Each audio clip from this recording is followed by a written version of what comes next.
Dead movie. I went to the theater and I saw that, and I went, holy bazoo.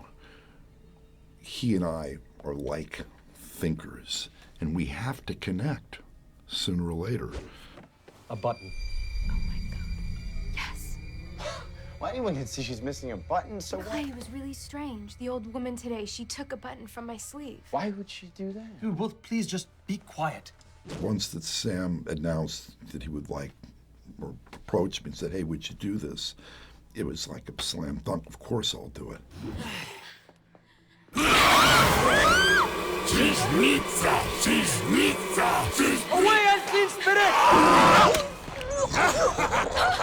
So I've had just really positive responses for that score, and because it's horror and it's over the top and it's tongue-in-cheek at times, allowed me to be like, whatever.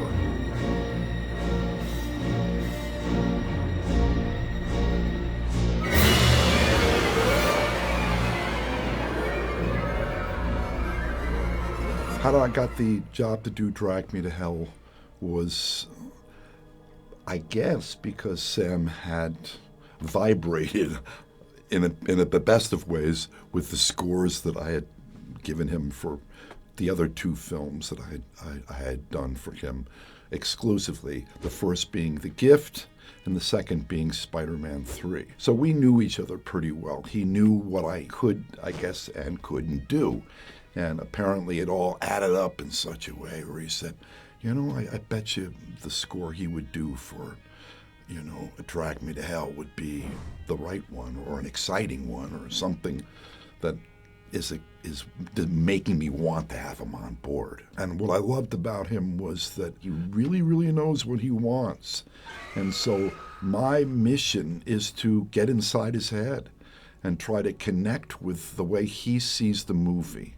And he makes it very easy. He and I have, you know, we have an understanding, which is fantastic. Sam is extremely articulate about dramatically what he's looking for.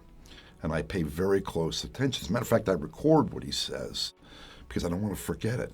He doesn't speak notes. He doesn't say, like, I need a C minor chord here, and God forbid if it's in the trombones, you know. He doesn't say that kind of stuff.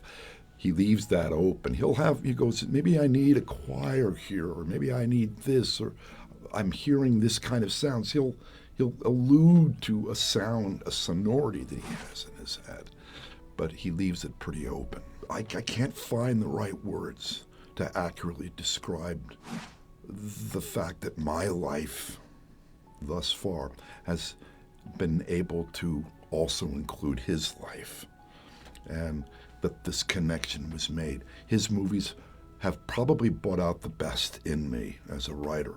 I'm thrilled that the score for Drag Me to Hell gets such positive responses.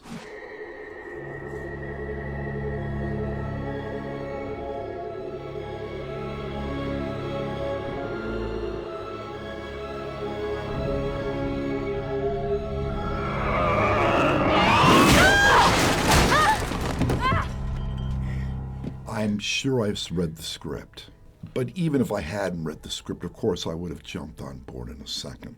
But here's the thing, you read the script, and that's fine. It gives you the story, and you start to imagine the way music might fit in. But ultimately, I've never not read a script where, upon seeing something that appears to really not match the way I was imagining it in my own head. And so whatever themes I might have come up with, they usually get thrown out, you know, because it's not until you see the picture when everything starts to come alive. And then all of a sudden, fortunately, the ideas started.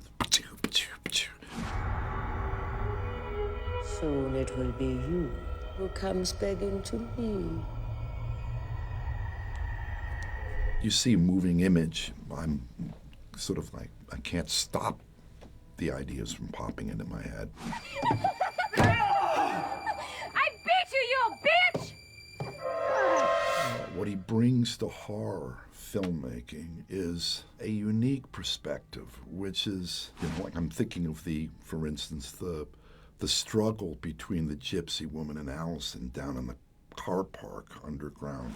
The gypsy witch is in the back, Mrs. Ganoush, and they fight, and her teeth come flying out, you know, and then the spike goes into her mouth. I mean, he takes these things that are tense, scary moments. He just dreams, I guess, up these ideas. He comes up with these ideas about how can I take this to the extreme. He pulls it off. It's so over the top and ludicrous, but he sees it in his head and he knows I can make this work, and he does make it work. If he couldn't pull it off, guess what? Oh God, how bad it would be. But he knows how to just do it just right so that it catches. And so you don't know if you're supposed to be screaming or laughing. You scream, and then you know, like when she appears, there's a jump scare and you scream, but 20 seconds later you're laughing. So it's this balance. It's not comedy. We're not talking about horror comedy here. No, it's straight horror. Straight horror with moments of excessive something or other that makes it so absurd that you can't help but laugh. Now the music has to acknowledge that. You know, it's like the fun thing about it is that I have to be the straight man. I have to make sure that everyone's terrified here. It's a scary movie about a girl who's struggling to save herself from being dragged to hell. And we have to feel for her anxiety and the horror connected with her worrying that this is going to become a reality. But along the way, as I mentioned, there are those outbursts of insanity. And so the score gets to ride the wave. I think that's probably why the score is different than my other horror scores. It's because I get to have those moments where I just go, screw it.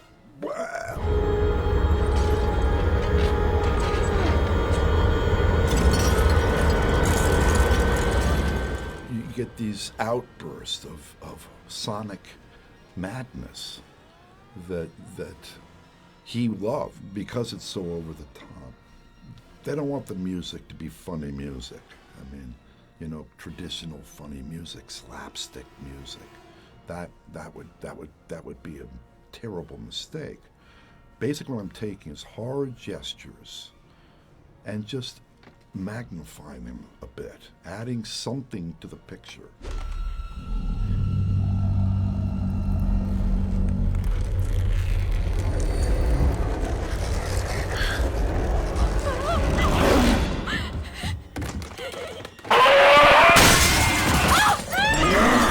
Now, I've done a handful of movies whose lead character is the devil. This is not the first one. You know, historically, the devil in music has been represented by the fiddle, you know.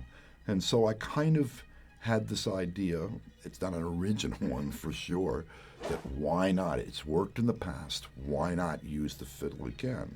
So it seemed like the perfect fit. Also because Mrs. Ganoush, she's a gypsy. And so the fiddle, again, is sort of very much that Hungarian gypsy music, folk thing. All I knew is that going into it, I wanted to try to sell Sam on the idea of the violin being the main instrument. But I said, hey, when the time is right, which in the movie doesn't happen that often, I said, let's not forget it's the devil that's playing this. What does that mean? That means, you know, normally a fiddle player, well, I'm left-handed, excuse me, you know, the finger's here on the strings and the other hand is responsible for moving the bow. So you got one doing the bow, one doing the placing of the fingers on the strings to get the different pitches. I said, screw it, it's the devil. Why don't we have him play it like this and bow it with his tail? Imagine, you know, so he can do things that no other fiddle player could possibly do. No human could do. And he said, oh, that's a great idea. I like that very much. And so there are moments, not that many, where I multi-track the fiddle. It could never be played by one person, but to give the impression that this is the devil doing his work and watch me.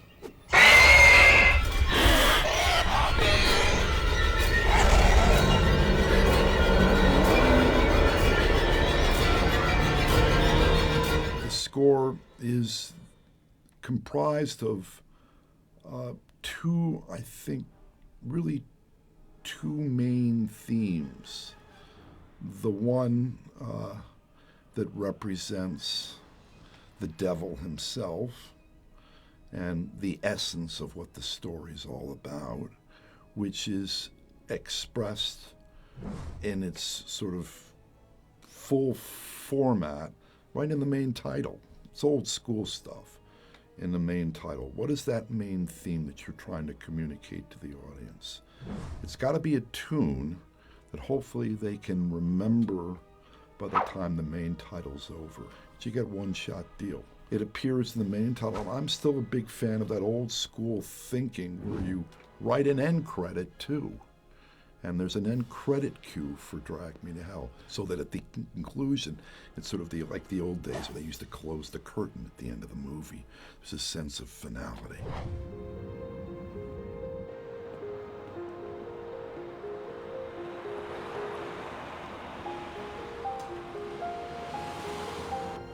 The other main theme is for Allison, the sentimental whatever, the theme connected with her longing to be freed of this curse and how it affects her life and the pain connected with it. So there's that theme.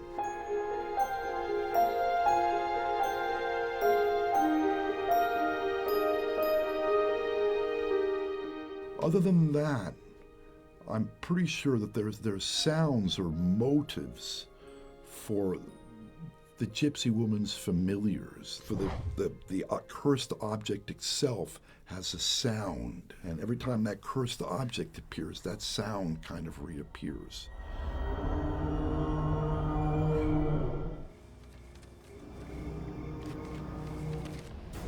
I thought maybe you could still back on. I think film scores are best held together by one or more themes, not too many, but one or more themes that then are put through a series of variations, developed somehow. As the picture develops, so does your theme.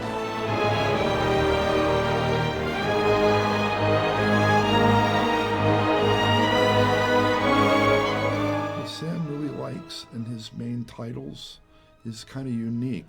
He likes the idea of an overture. An overture like they would do in musical theater, where you're getting a series of the main themes presented to you. Like you have the devil's theme, and you have Allison's theme, the gypsy theme, and they're presented in the main title, so you get familiar with all of them. But he is definitely a tune guy. There's nothing more rewarding for me than after I play him a mock-up of the theme for the main title, that he hears it once and he can be humming it back to me. Then I know I've got him. When this night is through, the Lamia will come for the owner of the accursed object. Unless, of course, you were no longer the owner. Do you have the button? There's not much action stuff in that movie, as you know. There's not a lot of running around in this movie. That's absent. So the music is more gothic. You've given the curse away. Why didn't you tell me this before? Because the Lamia will tear the soul out of whoever you give that to. They'll burn in hell. But at the theater, if there's a premiere, I'm always looking around to see how is the audience reacting to this scene. And, you know, I've had situations in dramatic movies that I've scored where a couple will be sitting by me, a guy and a girl and his date, and they don't know I'm the composer. And here an emotional scene comes up and the girl's crying. And there's music there. And I go, I wonder if she would be crying if there was no music there. So that's rewarding because I know that it helped contribute. And that's what's supposed to happen. On the other hand, in a horror film like this, you know, if there's a scare and you want the audience to jump and that same girl goes, wow, and she's up and there's music whapping you there, then you kind of know you did your gig, your job.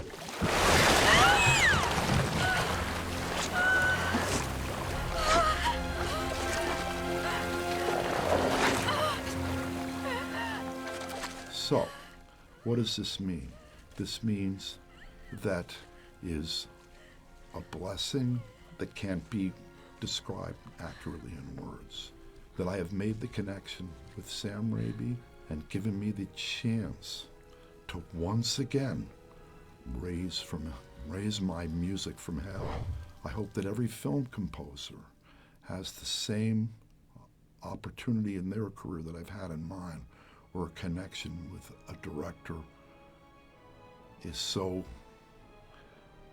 meaningful that life can't be imagined without that person or those people now. So, thank you, Sam. Thank you. Thank you. Thank you.